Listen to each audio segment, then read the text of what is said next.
Olá, pessoal, estamos de volta para mais um bloco do nosso módulo sobre locações. Eu sou a Jamile Farré, advogada em Barra Velha, Santa Catarina, litoral norte, né, aqui do estado. Então, agora, nós vamos falar sobre o direito de preferência do locatário quando da venda do imóvel locado. Esse é um tema que gera muita discussão. O que eu recebo de perguntas, tanto no WhatsApp quanto no meu direct no Instagram, sobre esse tema, sobre o direito de preferência do locatário, olha, são inúmeras as perguntas. A primeira pergunta que surge é o locatário perguntando: pode o locador querer vender o imóvel que ele alugou para mim? Ele recém alugou o imóvel, ele pode querer vender esse imóvel? E aí eu te respondo: sim, porque o fato do locador alugar o imóvel não retira dele o direito de propriedade e ele pode livremente dispor do imóvel.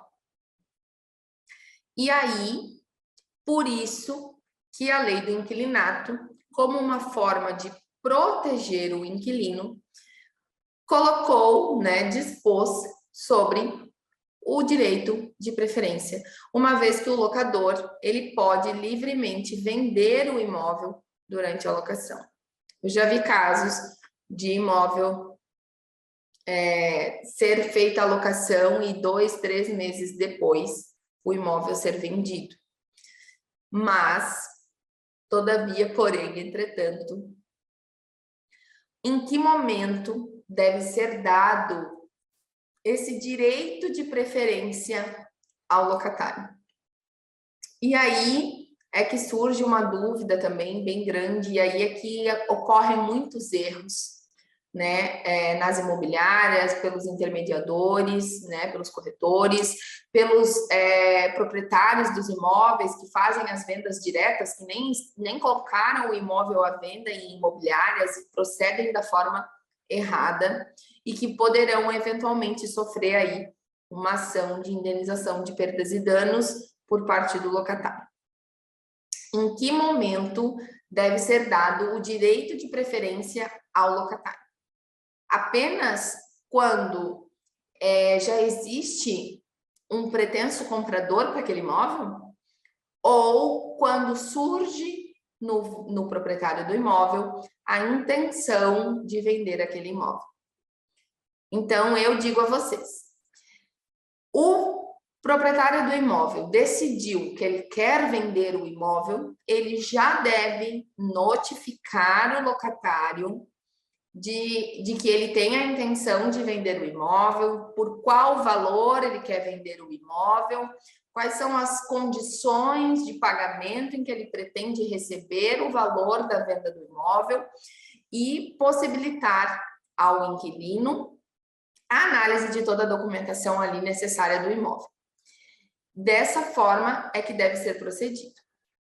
O inquilino vai ter o prazo aí, terá, o prazo de 30 dias para se manifestar se ele tem ou não tem interesse em adquirir o imóvel. Se transcorrer o prazo de 30 dias e ele não se manifestar, subentende-se que ele renunciou ali o direito de preferência dele e que ele não tem a intenção de comprar aquele imóvel. No entanto, ainda que ele não tenha a intenção de comprar aquele imóvel, ele deve, por obediência à lei do inquilinato, e geralmente a cláusula também é colocada nos contratos de locação, claro que com prévio aviso do locatário, ele deve permitir a visitação dos terceiros interessados na compra daquele imóvel. Vamos ler lá o que diz o artigo 27, que é o artigo que fala do direito de preferência do locatário? Vamos lá. No caso de venda, de promessa de venda, de cessão ou promessa de cessão de direitos ou da ação em pagamento, o locatário tem preferência para adquirir o imóvel locado, em igualdade de condições com terceiros, devendo o locador dar-lhe conhecimento do negócio mediante notificação judicial, extrajudicial ou outro meio de ciência inequívoca.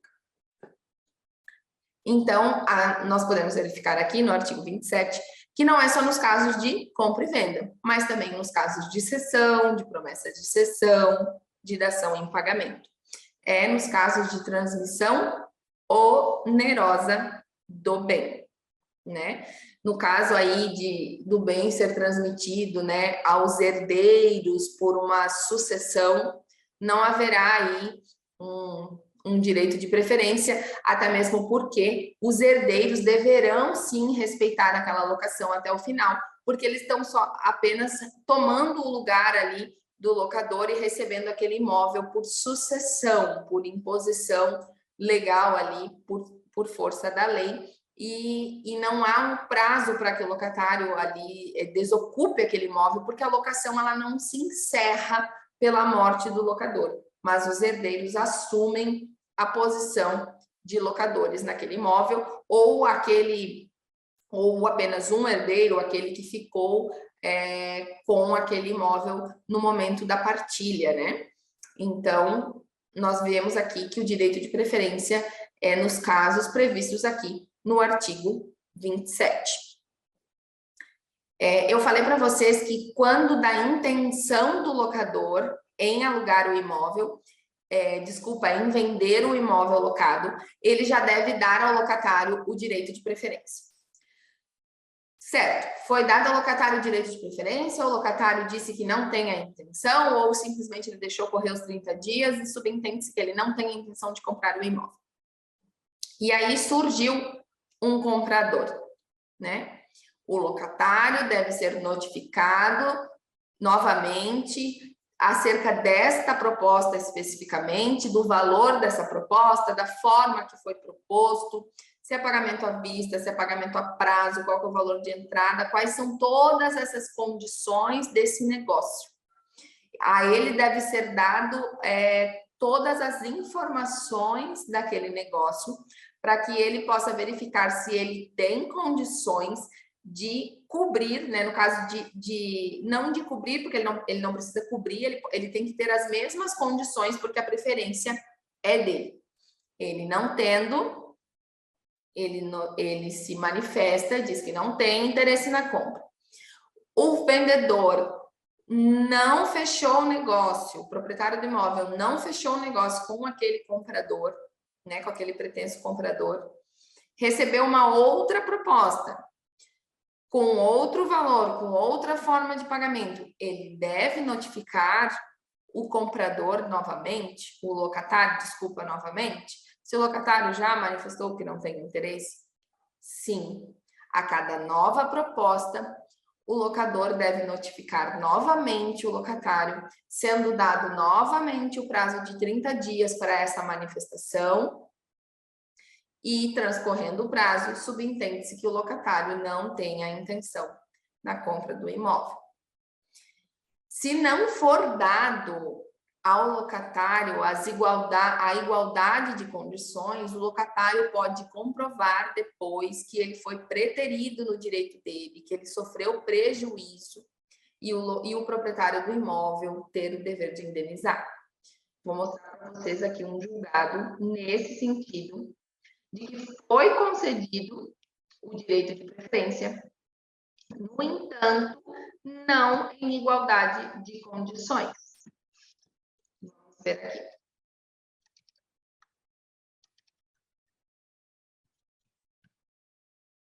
Há um julgado, inclusive, do STJ,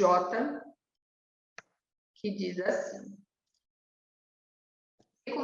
peculiaridade do caso em que foi oportunizado ao locatário o exercício do direito de preferência, mas em condições desiguais às oferecidas pelo locador a terceiro. Violação pelos locadores ao dever de lealdade imposto pelo princípio da boa-fé objetiva, artigo 422 do Código Civil, ao omitirem o preço real oferecido por terceiro. Então, Aqui o que a gente pode verificar é que provavelmente a intenção do locador era realmente vender para aquele terceiro. E aí ele omitiu o valor que foi oferecido por aquele terceiro para vender o imóvel. Porque muitas vezes se faz a proposta para o locatário de um valor aquém, um valor que o locatário realmente não teria condições de comprar, e aí depois se vende por um valor abaixo, por um valor mais baixo, né? Então, isso fere o princípio da lealdade, da boa-fé contratual, né? Então, ainda que tenha sido dado o direito de preferência, não foi um direito de preferência leal, não foi em igualdade de condições, e ainda assim é devido, né, o direito de indenização do locatário. Em caso de não ser concedido o direito de preferência ao locatário, o que o locatário pode fazer? Então, vamos ler lá é boa, né? Vamos ler o artigo 33 da lei do inquilinato. Diz assim: o locatário preterido no seu direito de preferência poderá reclamar do alienante as perdas e danos, ou, depositando o preço e demais despesas do ato de transferência, haver para si o imóvel locado, se o requerer no prazo de 6 meses, a contar do registro do ato no cartório de registro de imóveis, desde que o contrato de locação esteja averbado pelo menos 30 dias antes da alienação junto à matrícula do imóvel. Então, ao ler esse contrato, e também surgem muitas dúvidas, eu recebo também muitas perguntas nesse sentido. Jamile, o direito de preferência apenas existirá para o locatário se o contrato de locação estiver averbado na matrícula do imóvel? Não. O direito de preferência do locatário, ele existe e ponto. É conferido a ele pela lei do inquilinato, artigo 27. O artigo 33 está nos dizendo o seguinte: ele dá ao locatário duas possibilidades quando ele não tem o direito de preferência conferido. Primeiro, indenização por perdas e danos. E, claro, ele deve comprovar que ele teve prejuízo, ou seja, ele teria condições de adquirir o imóvel se o locador tivesse dado a ele o direito de preferência. Ele teria condições de comprar aquele imóvel. Então, ele sofreu um prejuízo porque ele não pôde comprar o imóvel onde ele morava. Ele vai ter que comprovar esse prejuízo sofrido. Então, primeiro, indenização por perdas e danos.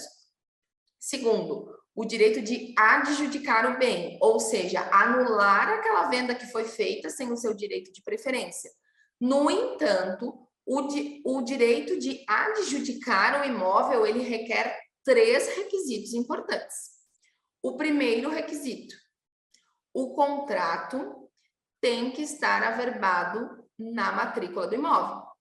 Esse requisito é imprescindível. O contrato deve estar averbado até 30 dias antes da negociação. Por quê? Justamente pelo prazo ali de validade da certidão, né, da matrícula do imóvel, que vale por 30 dias. Então, um eventual comprador, ele vai comprar o imóvel, vai pedir a matrícula do imóvel, e se ele pedir a matrícula que está com validade ali de 30 dias, não constar nenhum contrato, em tese, não teria que dar um direito de preferência para ninguém. Aí a responsabilidade é do locador, que sabe que existe um contrato de locação, um direito pessoal ali entre ele e o locatário. Mas com relação ao direito real de adjudicar o bem, pelo menos 30 dias ali averbado antes da negociação. E, terceiro, ele deve depositar em juízo, quando do ingresso da ação, os valores referentes à transferência do imóvel. Não apenas o valor da negociação em si, por exemplo, o imóvel custaria ali R$200 mil, mas também os custos para a transmissão do imóvel. ITBI, FRJ, que aqui em Santa Catarina a taxa do Poder Judiciário se chama FRJ, Paraná se chama FUNREJUS, cada estado tem a sua taxa. e as custas ali de cartório para a transmissão do imóvel. Como se ele estivesse pagando a escritura ali de compra e venda para ele. Ele vai depositar o valor em juízo. Esses são os 3 requisitos. É isso que está descrito aqui no cartório, no artigo. E deve requerer essa adjudicação no prazo de 6 meses contados do registro dessa compra e venda aí que não lhe foi dado o direito de preferência. Ó, se o requerer no prazo de 6 meses a contar do registro no ato do cartório, desde que o contrato de locação esteja averbado pelo menos há 30 dias, e se depositar em juízo todos os custos. Então, deve cumprir aí esses requisitos para que ele possa adjudicar o bem. Caso contrário, ele terá somente o direito à indenização por perdas e danos, obviamente comprovando aí que teria condições de adquirir aquele imóvel. Esse é o entendimento, inclusive o entendimento jurisprudencial. Eu deixei ali para vocês um julgado, né, que fala exatamente sobre isso. Outra situação é o locatário, ele fica desesperado, né, desesperado quando o locador decide vender o imóvel e ele não tem condições de comprar esse imóvel. E agora? Eu vou para a rua, né? O meu contrato de locação, o meu contrato tem ainda um período aí pela frente, o locador vai vender o imóvel e eu vou ter 30 dias para sair do imóvel. Porque, em regra, os prazos para desocupação ali, né, notifica o locatário para sair do imóvel é 30 dias. Mas, em caso de venda do imóvel, esse prazo não é de 30 dias. Equivocadamente é orientado, os corretores orientam os seus clientes, os locadores orientam os seus compradores, né?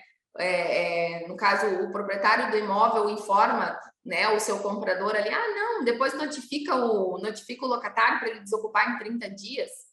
Não é 30 dias, é 90 dias. E como que se procede esse prazo? Quem notifica o locatário para desocupar o imóvel? Então, deve acontecer da seguinte forma. Deve ser dado o direito de preferência ao locatário. Se ele não exerceu o direito de preferência, aconteceu a venda para um terceiro. O terceiro fez a escritura de compra e venda, levou a escritura de compra e venda a registro. Da data que ocorre o registro, o novo proprietário, ele tem 90 dias para se manifestar se ele quer ou não quer continuar com aquela locação. Então, no prazo de 90 dias contados do registro da venda, ele vai notificar o inquilino para que desocupe o imóvel. E da data que o inquilino recebe a notificação, ele terá 90 dias para sair. Então, veja que às vezes o 90 pode se transformar em 120, em 150, em 180. Então, não é 30 dias, como equivocadamente é orientado aí por corretores de imóveis, por imobiliárias, e pode gerar uma grande dor de cabeça. E notificar o inquilino para que ele saia desesperadamente em um prazo menor é infração contratual. E vai ter que aí pagar multa para o inquilino, porque você está pedindo para que ele saia antes do prazo legal. E ele tem um prazo legal para sair. Certo? Até porque também, se você estiver pedindo aí o imóvel antes do término do contrato, né? Não poderia. Então, tem que ser verificada essa situação. E aí, em decorrência do direito de preferência, nós falamos da cláusula de vigência. A cláusula de vigência, ela está atrelada aí ao direito de preferência. É uma cláusula muito importante também, utilizada em situações dessa, de venda de imóvel, onde, por exemplo, o locatário, ele sabe que ele não tem condições de comprar aquele imóvel, mas ele não quer ser surpreendido ali com a venda do imóvel e ter que desocupar o imóvel antes do prazo que foi estabelecido do contrato. Geralmente a cláusula de vigência, ela é utilizada nas locações comerciais, por causa justamente da atividade comercial ali daquele locatário, que fez todo o investimento no imóvel, ele passa a ser conhecido naquela localidade, ele utiliza daquele ponto comercial, aquele imóvel ele já está todo estruturado para ele, então a locação comercial geralmente ela se beneficia da cláusula de vigência. E o que seria essa cláusula de vigência? É a obrigatoriedade do novo proprietário ter que cumprir o contrato de locação até o final, ter que respeitar a locação até o final. Mas basta que conste essa cláusula no contrato de locação? É qualquer contrato de locação? Não. Também existem requisitos para a cláusula de vigência. O contrato de locação deve ser por prazo determinado, deve constar a cláusula expressamente, dizendo que em caso de venda do imóvel, o contrato deve ser cumprido pelo novo proprietário até o final do prazo estabelecido, e esse contrato deve estar averbado na matrícula do imóvel, justamente para que o comprador, né, para que o novo proprietário tenha previamente a ciência da existência de uma locação no imóvel que ele está adquirindo. Então, a cláusula de vigência, ela é extremamente útil e benéfica para o locatário, né? E especialmente nas locações comerciais. Claro que também pode ser utilizada em locações residenciais também, mas, em regra, na maioria das vezes, é utilizado nas locações comerciais. Os proprietários dos imóveis geralmente não querem, né, essa cláusula, mas os locatários, quando são orientados por advogados, são bem assessorados, geralmente nessa situação, solicitam aí a colocação dessa cláusula e levam o contrato a registro no registro de imóveis para ficarem resguardados de que ao menos até o final do prazo daquela locação, em eventual venda do imóvel pelo locador, o locatário estará resguardado de que ele não precisará desocupar o imóvel, né? E em caso de venda nas situações comuns, sem cláusula de vigência, novo proprietário notifica o locatário tem o prazo de 90 dias, certo? Então, muito importante, tá? Nós, como advogados, orientarmos essa situação, né? Tanto para os locadores, quanto para as imobiliárias que a gente assessora, vocês como corretores terem ciência disso, né? De quando é preciso registrar o contrato, quando não é preciso registrar o contrato, se o direito de preferência existe mesmo com ou sem o registro do contrato. Então, a gente verificou aqui hoje nessa aula que o direito de preferência independe do registro do contrato de locação na matrícula do imóvel. O direito de preferência do locatário é conferido pela lei. O fato do contrato estar averbado na matrícula do imóvel confere um direito ainda maior ao locatário, que é o direito de, se ele não tiver a preferência dele garantida, ele pode adjudicar o imóvel, ou seja, ele anula aquela venda que ocorreu sem a preferência dele, sem ele ter se manifestado, ele anula aquela venda e ele pega o imóvel para ele, desde que ele deposite em juízo todos os encargos e o valor da negociação. E com relação à cláusula de vigência, de que não basta tão somente a existência da cláusula no contrato e que essa cláusula só tem valor se o contrato tiver prazo de validade, né? Ou tiver prazo determinado, e também o contrato precisa estar averbado na matrícula do imóvel. Qualquer dúvida sobre direito de preferência ou cláusula de vigência, eu peço que vocês, né, eu fico à disposição de vocês, tanto aqui na plataforma, tanto eu quanto a equipe, ou podem me mandar um direct, um e-mail, os meus meios de contato aí estão à disposição de vocês, e até a próxima aula.